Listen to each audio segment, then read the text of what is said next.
রান্না করেছি চমৎকার স্বাদে মোচার ঘন্ট, সাথে আলু আর কুমড়ো ডাঁটা দিয়ে রুই মাছের পাতলা ঝোল। নমস্কার, আমি স্বপ্না। দেশ এবং দেশের বাইরে যে যেখান থেকে ভিডিওটি দেখছেন, আপনাদের সবাইকে অনেক অনেক শুভেচ্ছা। স্বপ্নাস ব্লগে সবার আমন্ত্রণ। প্রথমে মোচাটা কেটে নেব। প্রতিদিনের মতো নতুন একটি পর্ব সাজানোর প্রয়াস করছি আমাদের ঘরোয়া রান্নাবান্না, খাওয়া দাওয়া এইসব নিয়ে। আশা করছি আপনাদের সবার ভালো লাগবে, তাই অনুরোধ রইল পর্বটি প্রথম থেকে শেষ পর্যন্ত দেখুন। আপনি যদি আমাদের চ্যানেলে নতুন হয়ে থাকেন, সম্পূর্ণ পর্বটি দেখার পর যদি একটু ভালো লাগে, আমার অনুরোধ রইল চ্যানেলটি সাবস্ক্রাইব করে আপনার মূল্যবান মন্তব্যটি লিখে জানাবেন। ফেসবুক থেকে ভিডিওটি দেখে থাকলে পেজটি ফলো, লাইক, শেয়ার করে আপনার মূল্যবান মন্তব্যটি লিখে জানাবেন। যে কোনো গঠনমূলক মন্তব্য করতে পারেন, কোনো সমস্যা নেই, আমি আপনাদের সকল মন্তব্যের উত্তর দেব। মোচার ফুলগুলো ছাড়িয়ে নিয়েছি। এখন প্রতিটা ফুলের মাঝখানে শক্ত একটা ডাঁটি থাকে, ওটা বেছে বেছে ফেলে এভাবে কুচিয়ে নেব। না হয় রান্না করলেও ওই শক্ত ডাঁটিটা শক্তই থেকে যাবে। মোচার ভিতরের নরম অংশটা আর ফেলবো না, এটা পুরাটাই এভাবে করে কুচিয়ে দিয়ে দেব। বাড়ি থেকে আসার আগের দিন উত্তরা এই মোচাটা আমাদেরকে দিয়েছে রান্না করে খাওয়ার জন্য। আমি ভাবলাম এখানে এত ঝামেলা না করে এটা ঢাকায় নিয়ে যাই, ওখানে গিয়ে রান্না করলে পার্থও খাবে। পার্থ মোচার ঘন্ট খুবই পছন্দ করে। নরম অংশটা এভাবে করে কেটে নিয়ে নিলাম। বাকি ফুলগুলো কেটে জলে ভিজিয়ে রাখবো। পাটার উপর নিলাম ধনিয়া, জিরা, আদা আর রসুন। এগুলো মিহি করে বেটে নেব মোচার ঘন্টতে দেওয়ার জন্য। রান্নার সব রেডি করে রেখেছি, ঘরের কাজগুলো একটু সামলিয়ে নিই। গতকাল বাড়ি থেকে আসার সময় বস্তায় ঢুকিয়ে চাল, ডাল, আম, কাঁঠাল এগুলি এনেছিলাম, এগুলি এখন একটু সামলিয়ে নিই। হেলনের ডালগুলো বড় বোতলে ঢুকিয়ে রাখছি, এগুলো একেবারে শুকনো। আসার সময় সঞ্জয় এই বাদামগুলি দিয়েছে আমাদের জন্য। এই দেখুন বাদাম, এগুলি রোদ্রে দিতে হবে। আজ রোদ তেমন নাই, তাই এই বাদামগুলো ফ্রিজে ঢুকিয়ে রাখবো নরমালে, না হয় নষ্ট হয়ে যাবে। শুধু একটা রোদ্রে দিয়েছিল। ওনার পিছনে চাউলের বস্তাটা বাড়ি থেকে এনেছিলাম, তো এখানে 32 কেজি চাউল হয়েছে। গতকাল বাড়ি থেকে এসেই নতুন চাউলের ভাত রান্না করেছিলাম, আজও নতুন চাউলের ভাত রান্না করব। সব কিছু সামলে নিয়ে অনেক সময় পার হয়ে গেল, এখন রান্নাঘরে আসলাম। প্রথমে আলুগুলো ভেজে নিচ্ছি শুধু লবণ দিয়ে, মোচার ঘন্টতে দেব। মোচাটাকে কেটে জলে ভিজিয়ে রেখেছিলাম, উপর দিয়ে একটু হলুদ মেখে রেখেছি, কিন্তু এখন দেখছি মোচাটা কালো হয়ে গেছে। আলুগুলো লাল লাল করে ভাজা হয়ে গেছে, উঠিয়ে নিলাম। ফোড়নে দিচ্ছি এলাচ, দারুচিনি, তেজপাতা আর গোটা জিরা। নেড়ে চেড়ে ফোড়নটাকে লালচে করে ভেজে নিয়ে এখন দেব রসুন বাটা। এরপর ধনিয়া, জিরা, আদা একসাথে বাটা দিয়ে দিলাম।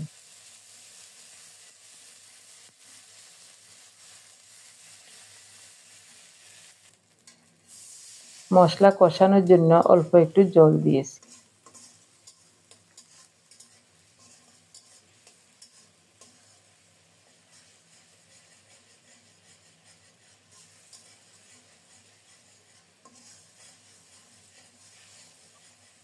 এক দেড় মিনিট মশলাটাকে কষিয়ে নিয়েছি। এখন দেব হলুদ গুঁড়ো, হাফ চা চামচ হলুদ গুঁড়ো, 1 চা চামচ গুঁড়ো মরিচ দিয়েছি।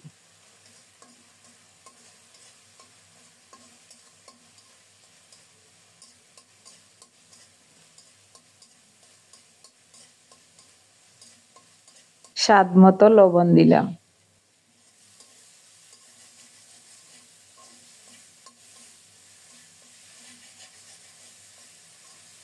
খুব সুন্দর মতো মশলা কষানো হয়ে গেছে, এখন দেব পরিষ্কার করে ধুয়ে জল ঝরানো কলার মোচা।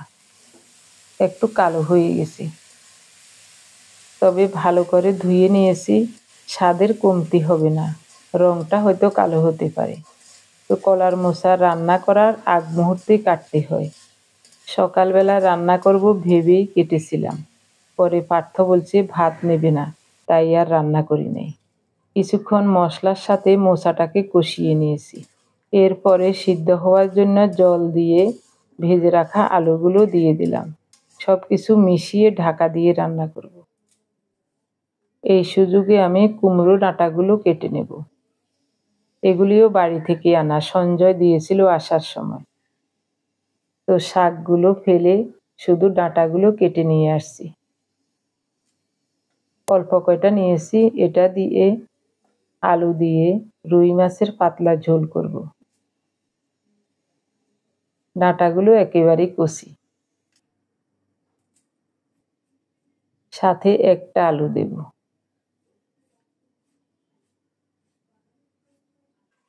কাটাকুটি শেষ, এখন মোচার কি অবস্থা দেখি। চুলার তাপটা কমিয়ে রেখেছিলাম, মোচাটা খুব সুন্দর মতো সিদ্ধ হয়ে গেছে।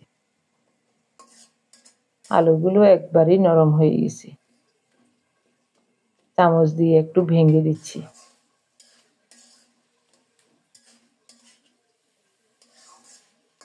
খুব সুন্দর মতো হয়ে গেল চমৎকার স্বাদে আলু দিয়ে মোচার ঘন্ট। এখন নামাবো। রুই মাছের পিসগুলো পরিষ্কার করে ধুয়ে লবণ হলুদ মাখিয়ে গরম তেলে ছেড়ে দিলাম। লাল লাল করে ভেজে নেব। আলুটাকেও লবণ হলুদ মাখিয়ে মাছের সাথে ভেজে নিচ্ছি। আলুগুলো আলাদাভাবে ভাজতে সময়ও লাগবে। তো মাছ মাত্র 3 পিস, কড়াইতে জায়গাও আছে। পাক করে আলুগুলো লাল লাল করে খুব সুন্দর মতো ভেজে নেব। মাছও ভাজা হবে, আলুও ভাজা হয়ে যাবে। আলুগুলো খুব সুন্দর মতো ভাজা হয়েছে, উঠিয়ে নিলাম। মাছের পিসগুলো সুন্দর মতো ভাজা হয়েছে, উঠিয়ে নিচ্ছি। অল্প করে আরেকটু তেল দিয়েছি, তেলটা গরম হলে 5 ফোড়ন দিলাম। অল্প একটু ধনিয়া জিরা আদা বাটা রেখে দিয়েছি। বাটা মশলার উপর নিলাম হলুদ গুঁড়ো, গুঁড়ো মরিচ, একসাথে মিশিয়ে ফোড়নের উপর দিয়ে দেব।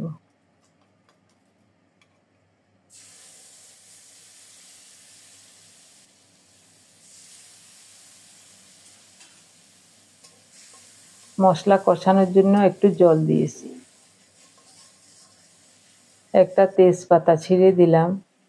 একটা টমেটো গ্রেট করে রেখেছি, ওটাও দিয়ে দিলাম। সব মিলিয়ে মশলাটাকে খুব সুন্দর মতো কষিয়ে নেব।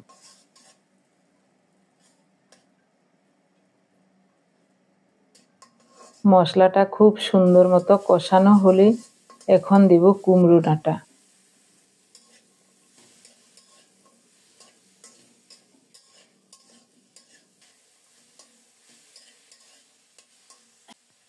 ভেজে রাখা আলুগুলো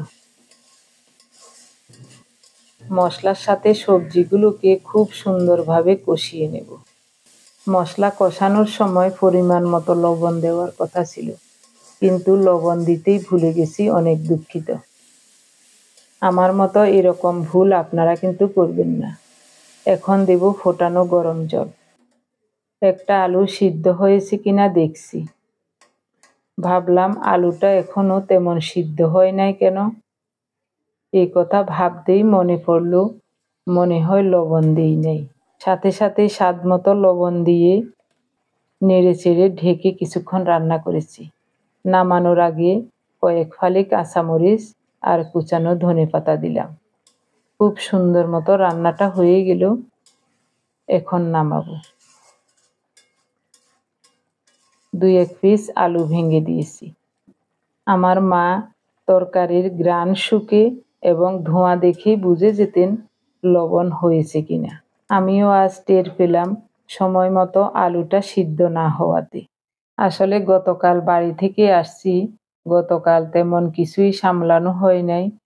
আজ সকাল থেকে ঘরের কাজও করছি, এদিকে রান্নার কাজও করছি, সব মিলিয়ে মাথাটাই ঘুরিয়ে গিয়েছিল। এখন দিনের 3টা বাজে, আমরা দুপুরের খাবার খেতে বসলাম। আজ সকাল থেকে অনেক কিছুই খাওয়া হয়েছে। 10টার দিকে হলুদ চা খেয়ে মাঠা খেয়েছিলাম, এরপরে কচি কাঁঠালের চপ খেয়েছি। ওই ভিডিওটা আপনাদের সাথে শেয়ার করেছি, এই কারণে ক্ষুধাও লাগছে না। সব কিছু সামলে নিয়ে স্নান করে পূজা আহ্নিক সেরে তারপরেই খেতে আসলাম। উনি মুখে দিয়েই বলছেন মোচার ঘন্ট দারুণ হয়েছে।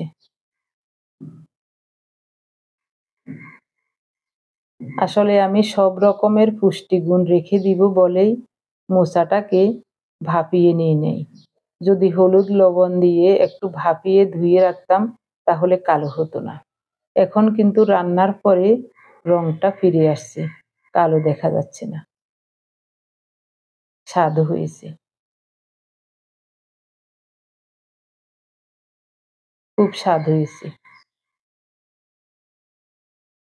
যার জন্য মোচাটা বাড়ি থেকে এত দূর নিয়ে আসলাম, সে খাবে রাত্রে, তো রাতে খাওয়ার সময় একটু গরম করে দেব।